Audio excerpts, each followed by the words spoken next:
Am I wrong for unintentionally getting a midwife fired? I'm active duty military. My wife and I began trying for a baby about 2 years after we got married, and after a few months she got pregnant with our first child.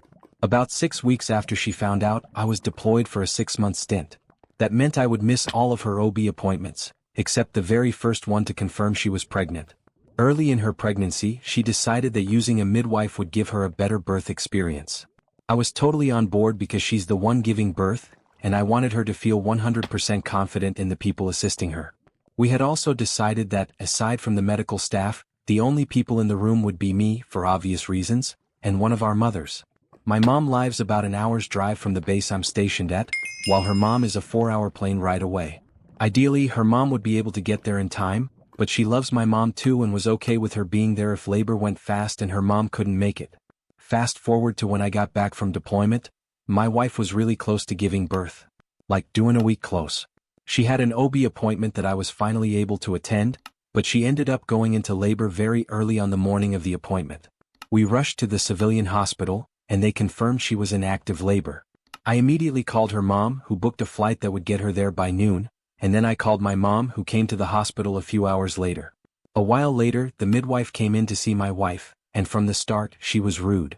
My wife told her I was back from deployment, and the midwife calmed down a little but was still clearly not happy I was in the room, especially once I started cracking jokes to try and distract my wife from the pain of contractions.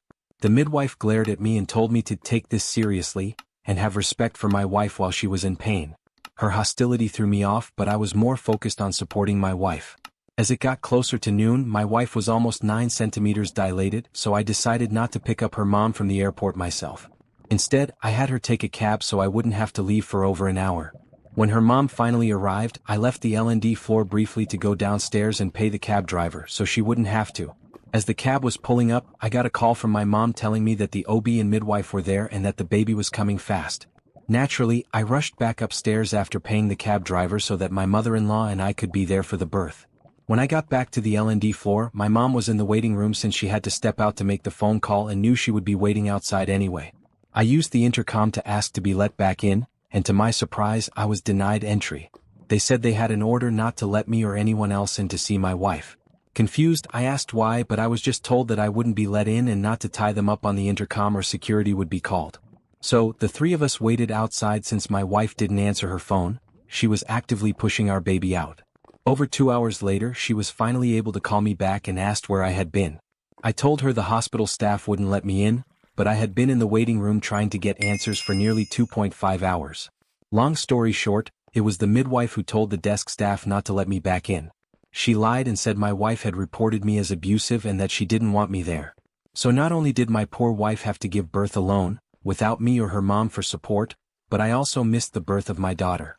Missing that moment was devastating for me because I had already missed so much of the pregnancy, and this was my one chance to be there for the birth, which was ripped away from me because this awful woman didn't like that I never showed up to a single appointment the entire pregnancy, despite my wife telling her I was deployed. With my wife's support, I filed a formal complaint about the midwife. She ended up getting fired by the OB's office.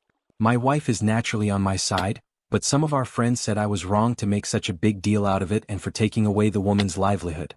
Now I'm questioning myself, was I wrong for reporting her, which caused her to lose her job? I'd like to hear the perspective of people outside the situation. Edit.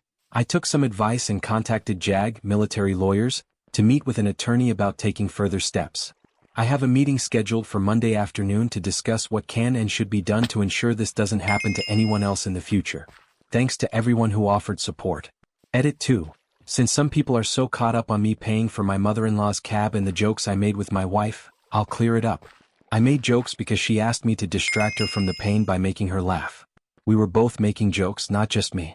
I also paid for my ML's cab because my wife told me to make sure I did, and it was the right thing to do since she didn't choose to take the cab.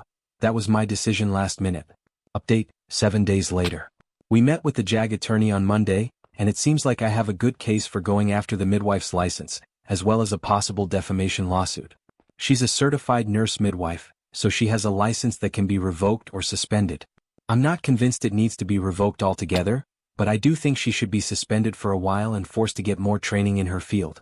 The attorney JAG assigned to me is a parent herself and seemed genuinely appalled that someone would have to miss the birth of their child because a member of the medical staff used their influence to deny entry back into the maternity wing, especially when it's for a made-up reason that could have gotten me in a lot of trouble with the Navy.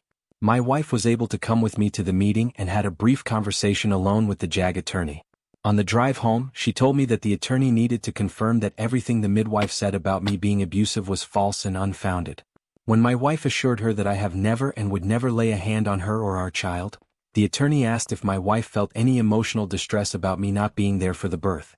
My wife confirmed that she does, and that's when it was decided that we would try to build a case for more than just possible medical malpractice. We don't care about any monetary gain. If we were awarded anything, it would go into an educational account for our daughter or be donated to charity. But we both agree that the midwife should have to answer for what she did. She took away a once-in-a-lifetime experience for me. Even if we have more children, I'll never get back the lost experience of not seeing my firstborn come into the world. So that's where things stand right now. Any further updates will most likely be a long way off since there's going to be pending litigation soon. Thank you to almost everyone who commented and offered encouragement. It gave me the push I needed to seek a legal remedy for the situation. My wife and I are truly thankful.